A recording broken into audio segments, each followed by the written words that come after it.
Hello, welcome to Allyship in the Classroom, supporting your transgender and gender expansive students. I'm Dr. Kelsey Scanlan, and I am from the Counselor Ed Department. So thank you for coming, and let's get into it. So, to start off with, our first objective will be that you all will be able to define relevant terms associated with gender and gender expansive identities. The second objective is that you all will be able to apply inclusive practices to your classroom environment. If you'd like to follow along as you're watching the video, feel free to scan the QR code for a PDF of the slideshow. And there will also be a PDF, or I'm sorry, a QR code again at the end of the slideshow, if you want to scan it again later on to download that, just so you are aware. So, first, I want to start with terminology. So there's quite a few different terms, I'm sure, as you are aware, associated with gender, gender identity, sexuality, affectionality, and all of that stuff. When we think of just the LGBTQIA plus acronym, it's a long acronym, right? And you might hear it in a lot of different ways, with a lot of different letters. But today I'm just going to talk about some of the terminology associated with gender specifically. So starting off, when I say gender, what I'm referring to is a social construct that frequently, though not always, is tied with sex assigned at birth and gender identity. So gender is more of kind of an overarching umbrella term in some ways. And when we talk about gender identity, that is that specific sense of self that is in the context of gender. So this is how somebody would view oneself. You might think about it as gender identity is what's between the ears, right? The brain. So that is just kind of how we see ourselves. And like I said in the gender definition, that it's associated with social expectations. When we talk about gender presentation, for example, that's something that could change depending on the societal expectations of what is masculine or what is feminine or what have you. For example, if you think about something like high heels were originally invented for men. However, in today's day and age, that's not usually the case as to who wears them. Not to say that it can't be men that wear them, but just I want you to keep in mind that the clothing that we wear, the hairstyles that we have, all of those different things associated with gender expression um, are somewhat related to gender identity in that they often align, just like with gender, right? However, the gender expression can be different from gender identity. And I will get into that here in just a moment when I show you a graphic that'll help make better sense of things. Moving on to sex assigned at birth. So this is referring to the biological sex that is assigned to a baby when a baby is born. Now, I have biological sex in quotes because, as you may or may not know, it's actually really hard to tell the biological sex of a child without doing lots and lots of things like genetic testing and looking at chromosomes, seeing if there are any internal abnormalities with the reproductive organs, seeing if there are secondary sex characteristics that develop later on down the road.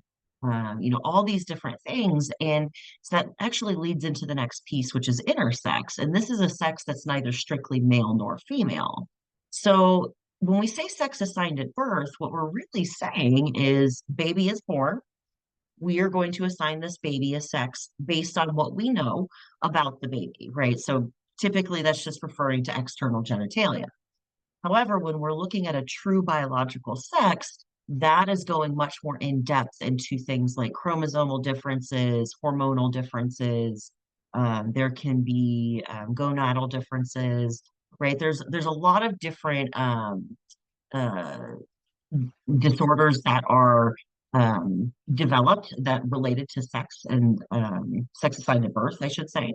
And like I said, intersex is someone that is neither male nor female. And so there can be a lot of different ways that somebody can be intersex. and that it actually is a lot more common than people realize. Many folks who are intersex actually don't know that they're intersex until puberty hits or they go to have children or something along those lines, and they realize that the sex assigned at birth that they received is actually not 100% accurate. So that's why we always say sex assigned at birth rather than biological sex. When we talk about some other terms, so you may hear, you've probably heard the term transgender, and you may have heard the term cisgender. So I did want to talk about those as well. So cisgender is referring to a situation where the gender identity and the sex assigned at birth are aligned. So if somebody identifies as female and they were assigned female at birth, they are cisgender. Transgender is where the gender identity and the sex assigned at birth are not aligned. So, for example, someone might be female, but they were assigned male at birth, or vice versa. And then non-binary is someone who is outside of that gender binary of male or female, but they're not necessarily neutral either.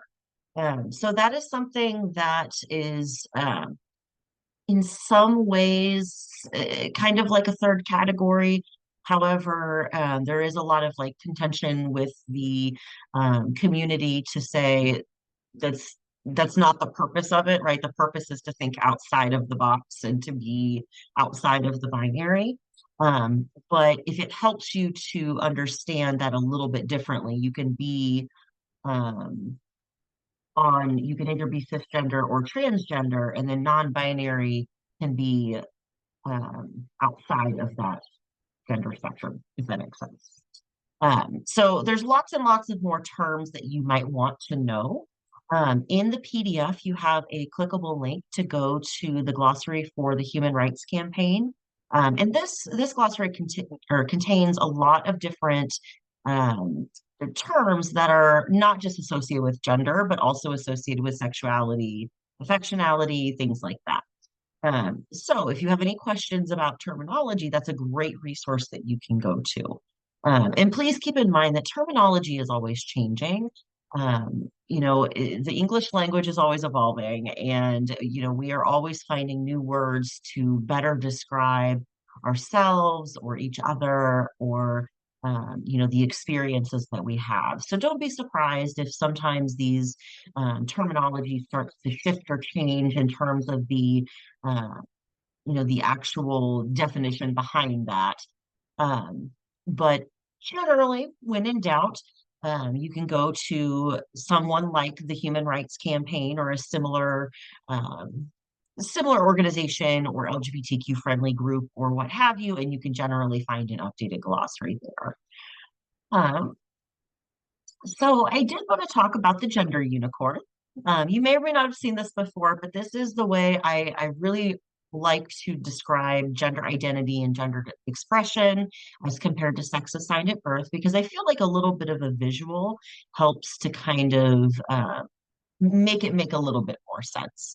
I choose the gender unicorn because this is an image that was created by trans folks for trans folks.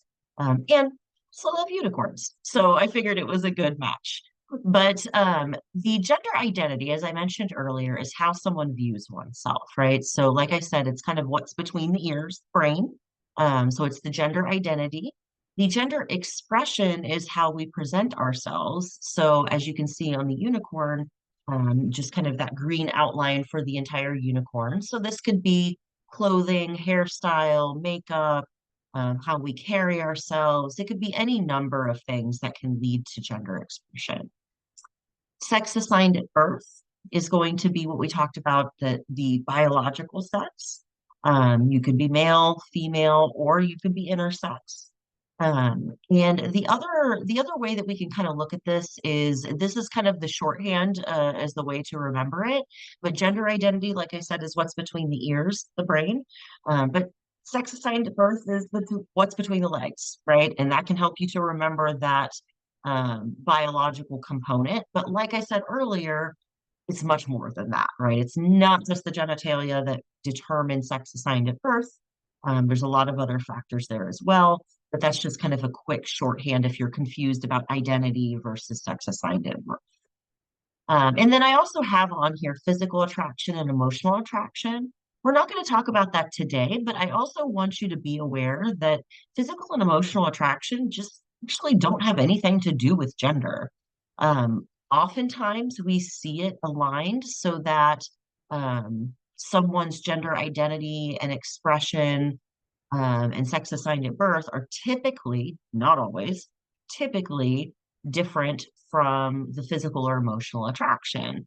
Now, when we have someone who is in the LGBTQ plus community, that can look different, right? And so if you were to kind of like plot your points on this image as to like where your identity falls, where your expression falls, and all of that, really it can be all over the place and still be completely normal. So all of this to say, I just want you to be able to be aware of some of the background terminology when we're talking about working with trans individuals, specifically our trans students, right? Because if we have a basis of understanding that language, it's going to be a lot easier to help support our students if they come to us with questions, concerns, things like that. So I hope that this gives you a good rundown of basic terminology and basic understanding of gender and gender identity. Um, so some important statistics and facts. The reason that I'm talking about this here is because I think it is important that we understand that there are some very real challenges that trans folks face. And if we're not aware of those challenges, we can be blinded to the barriers that our students are already facing. And as such, we may unintentionally add to those barriers. So I think it's really important that we recognize some of those challenges so that we can be better prepared. So the first fact that I have on here is that trans and gender expansive college students are 2 to 3 times more likely than cisgender peers to be diagnosed with mental illness. And suicidality is 3 to 4 times more likely. And then when we talk about the trans or gender expansive college students who were out, about 24% of them, or were perceived as being trans or gender expansive, were reported of being verbally, physically, and or sexually harassed. So 24% trans and gender expansive college students have been verbally, physically, and or sexually harassed. And then 16% of those students have to leave college as a result. And then overall, the other statistic of 41% of transgender people have attempted suicide. And if you're familiar with the suicide rates among the general population, this number is astronomically high. And unfortunately, it is something that, once again, we need to be aware of because of the challenges that trans folks are facing. It really, really has an impact on mental health and well-being. But what we did find is that acceptance by others leads to lower rates of suicidality and mental health distress. And that is something important to keep in mind that if we can be affirming and warm and understanding towards our trans and gender expansive students, that little bit of acceptance can be huge in making a, a lowering mental health distress overall.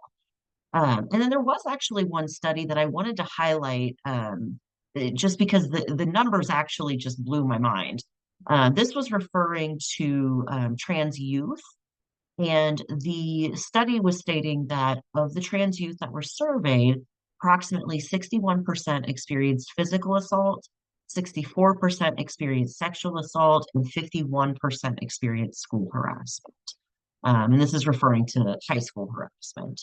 Um, but I mean, like I said, I really wanted to point that out because those numbers are so astronomically high, and we have the power to lower those numbers, right? We have the power to support our trans and gender expansive students and be on the lookout for any type of risk of assault or harassment or anything like that, and to just be there and to show that we care and that we want our students to do well and really matters.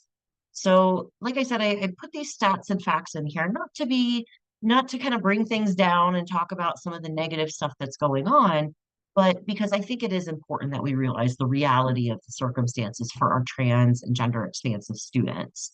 And unfortunately, especially with the current socio-political climate surrounding trans issues and things like that, um, things have been scary for trans and gender expansive folks. And so um, not everybody is sure on, how to approach the socio-political climate, the school climate, the work climates. Like it can be really overwhelming for a lot of trans and gender expansive folks. But the good news is, as faculty and staff, we have the opportunity to support our students, our trans and gender expansive students, just like we support all of our other students. Um, so I want to talk a little bit about they, them pronouns, because I've noticed that for when we're talking about trans and gender expansive students or individuals, I should say, um, I hear this a lot of about how using they, them pronouns is grammatically incorrect, or that it doesn't make sense because it's a plural pronoun or something to that effect. But I think it's really important to point out that we already use they, them pronouns more often than we realize. A simple example of this might be, uh-oh, someone left their wallet on the bench, right? We don't know what the gender was of the person that left their wallet, so we just say they, right? And so that is kind of the same concept of what we're looking for, is we're using this in a singular form. And for those of you who are interested, the Oxford English Dictionary actually traces they, them as a singular pronoun back to 1375. It has been used as a singular pronoun for a really long time, and has been accepted as such. It's only in recent years where that started to come more into question. And then for those of you who use APA 7th edition, this is the grammatically correct form for using pronouns within that edition. The APA has switched over to using they, them pronouns instead of saying she slash her, or I'm sorry, she slash he, or what have you, when writing your documents or your papers. And so that is something to keep in mind as well, that the APA has already acknowledged that that is the appropriate way to utilize pronouns in those situations. So, like I said, I mentioned these because I think it's important that we recognize that when we use someone's pronouns correctly, no matter what they are, we're really supporting that individual. We're saying to that individual, I see you. I see you are here and I want to respect you. This is something that's important to you. So I'm going to follow through with that. So to talk a little bit more about those they, them, or I'm sorry, the pronouns and names, I'll go ahead and add that in there now as well. I did want to talk about neopronouns. These are not as common, admittedly. However, they do exist. And the neopronouns are pronouns that are used in place of the singular they, them, or in place of she, her, or he, him, or things like that. And so if you look at this chart here on the right, this does give some examples of what that could look like and what some additional pronouns could be. So if you're not sure, actually the best thing to do is to just ask your student. It is a very appropriate thing to say, hey, what are your pronouns? Or, introducing yourself with your own pronouns, and then asking the student what they would like to be used. And I am going to talk a little bit about privacy and confidentiality here in a moment. But what I want to point out is that you'll notice that I said just asking what the pronouns are rather than saying what the preferred pronouns are. We want to try to avoid using the word prefer just because that implies that there is a choice for the speaker, when really it's that individual's pronoun or name or what have you. So just say pronoun or name, rather than adding the preferred in and making it sound like it's more of an option or a choice, if that makes sense. But ultimately, best practice is to ask the students what name they would like to use the instructor or the class to use. This also goes along with pronouns. And this is helpful for cisgender students as well. When you make the expectation that you are going to check in with folks and ask what name or pronoun that they like to be used and in what circumstances, which I'll come back to that, um, that shows a lot of respect towards the student and really shows that, again, that you are there for them and that you do care about their name and their pronouns, um, essentially their identity. Um, so talking about the privacy and safety, and I think it's my next one. Let me see. Yeah, okay, sorry. I'm getting ahead of myself here. So the privacy and safety piece, I wanted to talk about this before talking about the classroom expectations or classroom, so what I'm looking for, ideas for you. If we don't talk about privacy and safety, unfortunately, we can unintentionally put our students at risk. So a student may or may not be openly out. So be sure to ask if their name or pronouns are always to be used, or if they want you to change them depending on the circumstances. So like talking to certain people. Um, may or may not be safe for that individual to be out, and it's always up to the individual on whether or not they want to be out. So it is not our role to disclose someone's trans identity to someone else. If they have explicitly said, yes, I'm openly out and I want to be referred to as such, excuse me, then it's okay for us to step in. And if we hear somebody misgendering, then to correct them or what have you. But if a student says, hey, I just want you to know I'm trans and this is my name and pronouns, but I'm not ready for you to use that in class yet. I just wanted you to know on a one-to-one level, we got to honor that, because that may be the opportunity for that student to try out something new and to try to determine if that pronoun or name or what have you really is a good fit for them, for one. And for two, they may be nervous about the environment that they're in or their classmates or whatever the case may be because they're not sure if they're safe. And when I say safe, I don't just mean physical safety, I also mean emotional safety. We want to feel safe and secure when we're in our classes. And this is no surprise for our trans and gender expansive students. I did mention this, I'm mentioning this from a medical perspective, just to hopefully give a little bit of overall perspective as to how important this is. But a student's transgender status is actually protected health information, which is protected by HIPAA. And so for those of you who are familiar with that, you'll know um, that's pretty serious, right? That's pretty important that we make sure that we are protecting that health information. For those of us who are medical providers and would use HIPAA and things like that. I realize not everybody watching this video is. But I just want you to know that that's something that is a protected piece of information from a HIPAA perspective. And so as an instructor, I would encourage you to think about this in terms of, okay, it's serious enough for that to be protected health information and for that to be protected by HIPAA. So I want to make sure that I'm doing what I can to protect that student and not disclose that status without a student's explicit permission. Again, that could be a matter of safety, it can be a matter of comfort, maybe. But just because of the risk of safety and comfort and privacy, again, we want to make sure that we never disclose the student's identity without their explicit permission. That's why it's so important to ask when it's okay to use certain names and pronouns.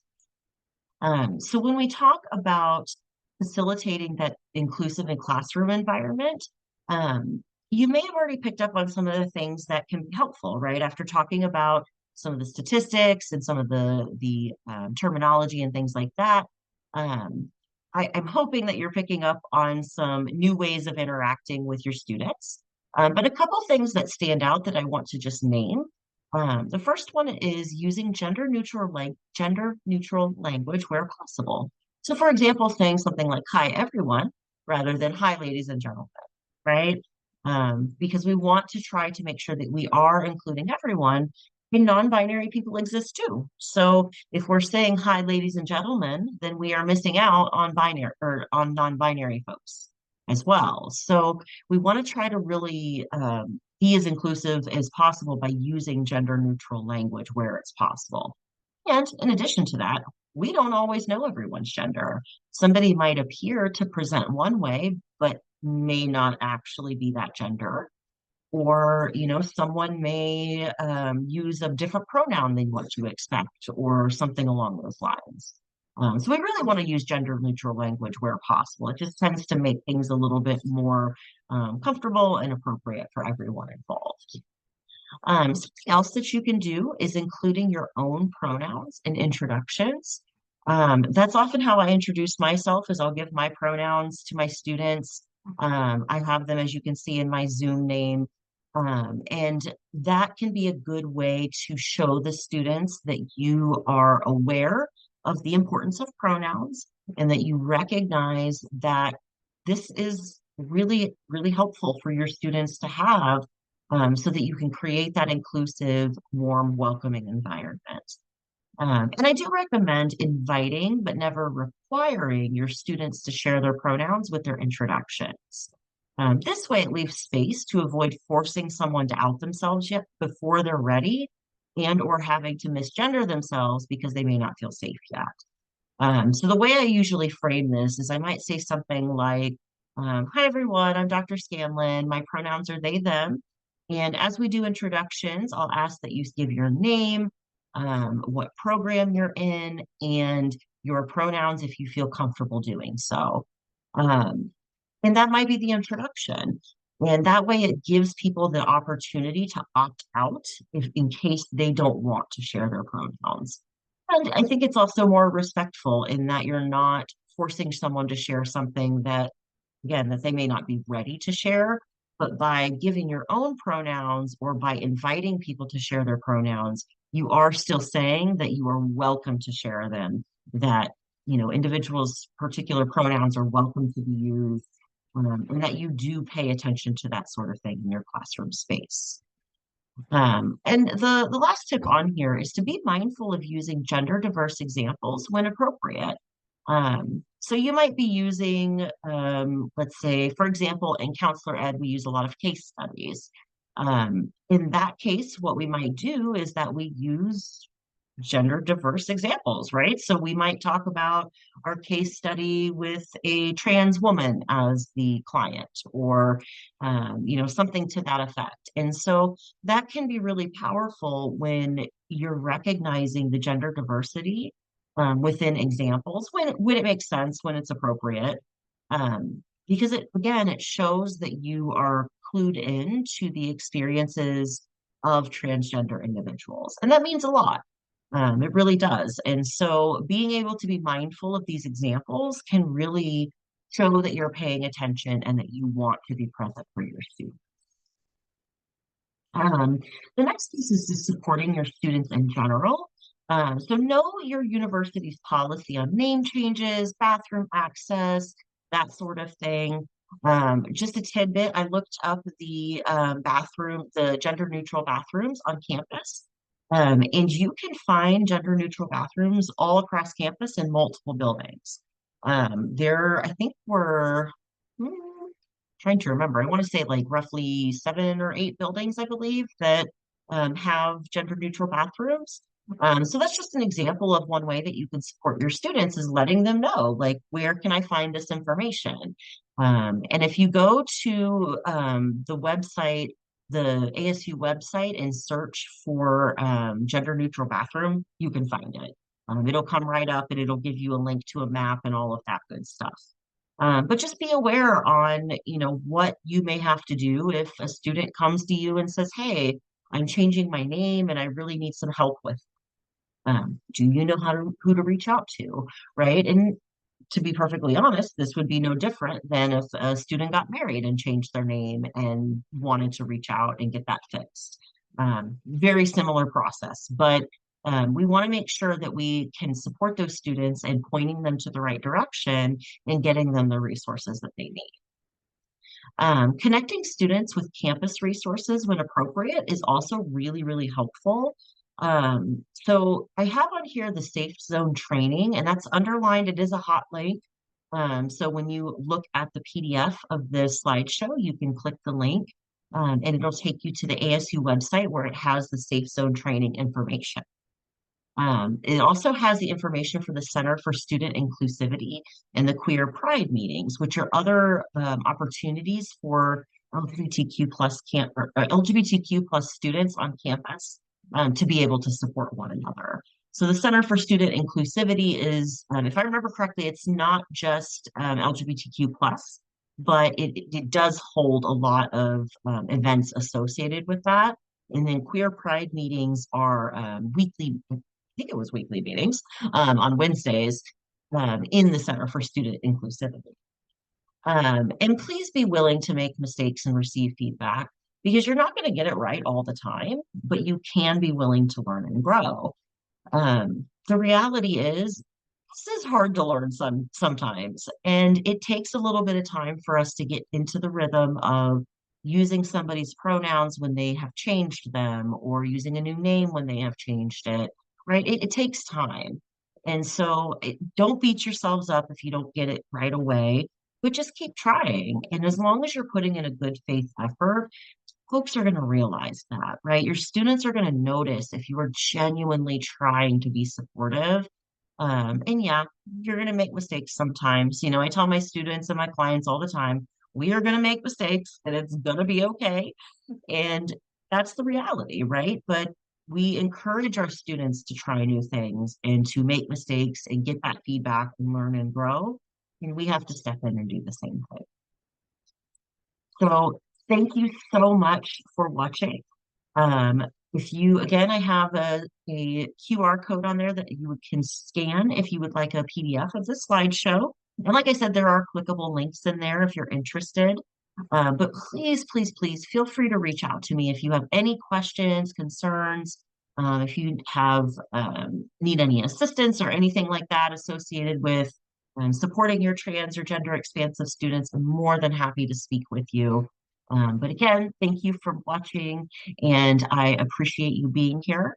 Let me go ahead and stop my share there.